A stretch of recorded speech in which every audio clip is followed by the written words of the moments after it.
Disagreement is inevitable in American democracy. It's part of human nature.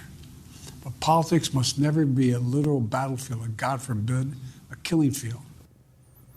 President Biden addressing a nation in shock this evening following the assassination attempt of former President Donald Trump.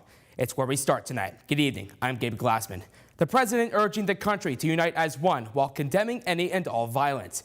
Biden shared he would provide the former president with every resource and protective measure necessary as Trump attends this week's Republican National Convention in Milwaukee.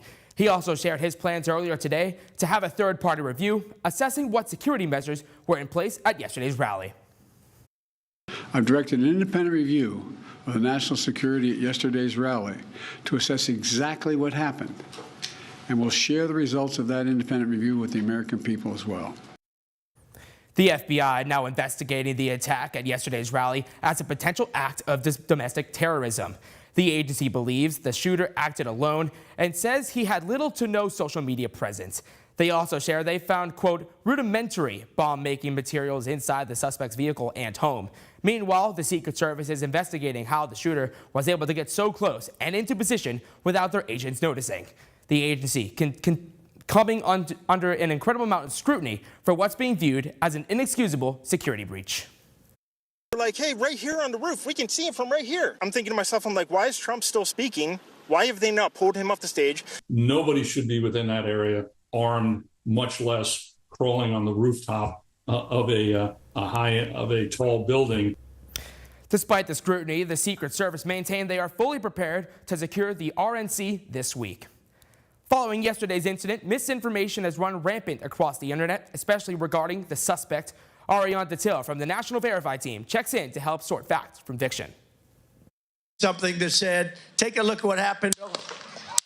In the hours following the shooting at a Trump rally on July 13th in Butler, Pennsylvania, an incident the FBI is investigating as an assassination attempt of the former president, misinformation circulated about the identity of the shooter. So let's verify some key questions about the alleged suspect using these sources. First up, what do we know about the shooter? The FBI identified the shooter as 20-year-old Thomas Matthew Crooks of Bethel Park, Pennsylvania, a Pittsburgh suburb about 50 miles from the Trump rally. The Secret Service confirmed that its agents shot and killed the suspect.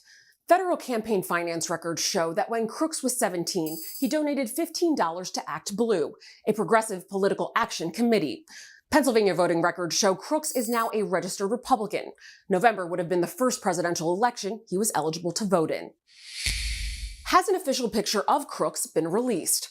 No. In the aftermath of the shooting, several photos claiming to be the suspected shooter went viral, but none of them are of Crooks. This photo being shown is actually Italian YouTuber Marco Violi. Other posts show images of comedian Sam Hyde. Photos of Hyde have appeared online since at least 2015 after various high-profile mass shootings across the country and have become a sort of meme associated with gun violence. Next, have officials confirmed what type of weapon was used? Yes, according to several news organizations, law enforcement recovered an AR-style rifle at the scene.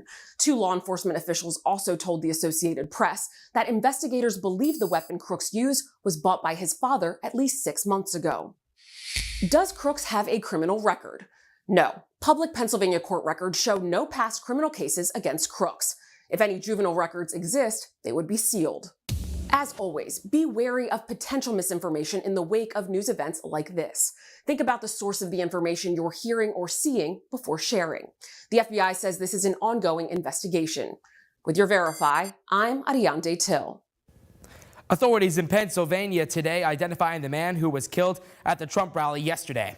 50-year-old and Pennsylvania native Corey Comparatore, a former volunteer fire chief, is being called a hero for throwing himself over his wife and 2 daughters to shield them when the gunfire rang out. A neighbor described Comparatore as a patriotic guy who was very well respected in the community.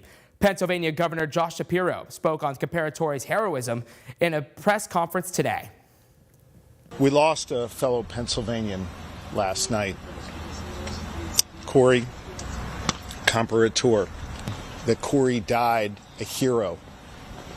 That Corey dove on his family to protect them last night at this rally. Corey was the very best of us. May his memory be a blessing.